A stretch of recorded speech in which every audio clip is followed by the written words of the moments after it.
WCE Fighter Fright 3 Chapter 2, featuring none other than Jovi versus Adonis Phelio in an interstate championship match. The entrances, effects, and overall pageantry were absolutely elite, and it's at this point that I began yelling at the screen for them to go ahead and cut to the other shot, because Adonis Phelio is over there having an entirely separate pre-match with his jacket.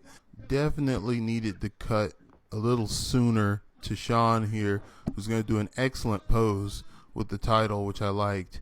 And we're about to get underway here. We start off with a challenge as Sean gives him the honor of the first hit of this contest. It's delivered solidly, and I liked it. Very nice chop. And we're going to follow up here with another. Good sell there. I wish it had a little bit more meat on it, but I love that headbutt. And one thing about this match they used very well was the headbutt. Yeah, referee, commissioner. I wasn't sure what this particular strike was, but I did like these working strikes to the body. That's very good. Follow up with some uppercuts. I think he overplayed it, hitting 3 uppercuts consecutively.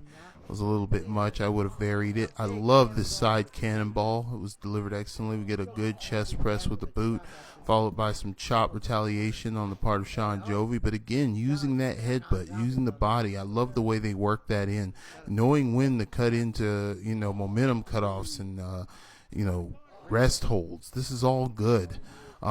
Charging the corner with a clothesline, and this was, you don't see it often, the hip drop on the waist hip drop on the body. And here's where I had to take a slight deduction. Going for a Saito suplex off a single chop after your opponent has had the upper hand is a bit, how we say, egregious in the face of incapacitation and storytelling. I love that splash. And that was a good headbutt. However, he overplays and goes for too many, and sadly, hand protection gets exposed when that happens. That was a beautiful headbutt strike by Adonis. Look at that beautiful shoulder follow-up strike. That was very nice. Look at this. Running in, Sean with a nice dodge there, and then follows up with some good chops in the corner. Follow up with an overhand. Very nice. Jovi running in and executes his trademark pop rock splash and follows up with a modified single arm bulldog facebuster that unfortunately will draw a deduction due to Adonis not convincingly taking the front face bump properly, which could lead viewers to the perception that he was scared to take it. I thought this was an interesting touch, Adonis ducking the chop there, but the double axe handles were nice follow up there. This was a beautiful counter from wrist control into an over the shoulder arm breaker, and I love the sell here. Look at that, follows up and stays on the arm, and watch, this is great. Go ahead and wrench in and continue the damage. Very nice, good follow up there.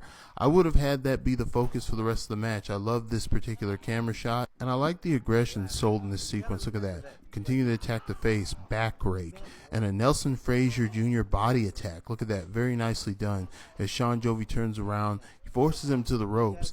I'm not sure what they were trying to convey there. My best guess is fatigue, but the shoot off looked a little weak and doesn't quite explain this. It looks like we lost cohesion, and I didn't know if he was going for a spine buster.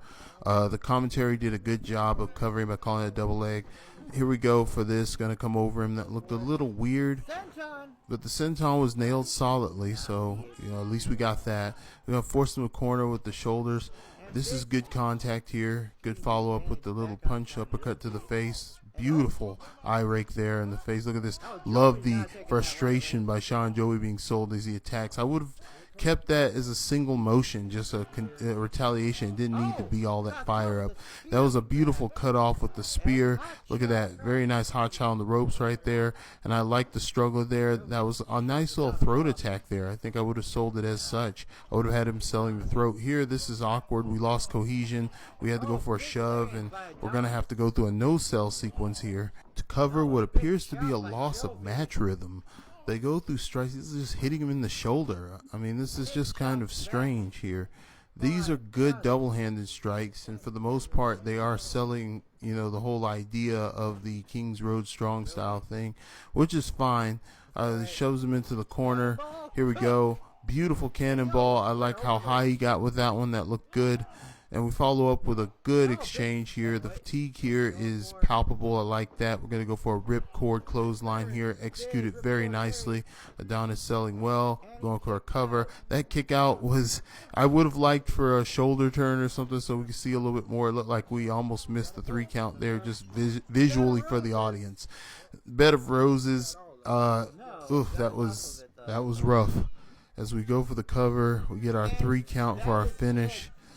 And that is the retention of an interstate championship from November. Overall, I greatly appreciated the selling in this match. If wrestling were described as a dance, I think this particular dance kind of got off rhythm. For the most part, the working strikes were good. Some of the moments of aggression were sold excellently. However, the bumps and some of the match's overall structure need work. Still very enjoyable watch. Lots of charisma, lots of character, and a lot of heart. I enjoyed it.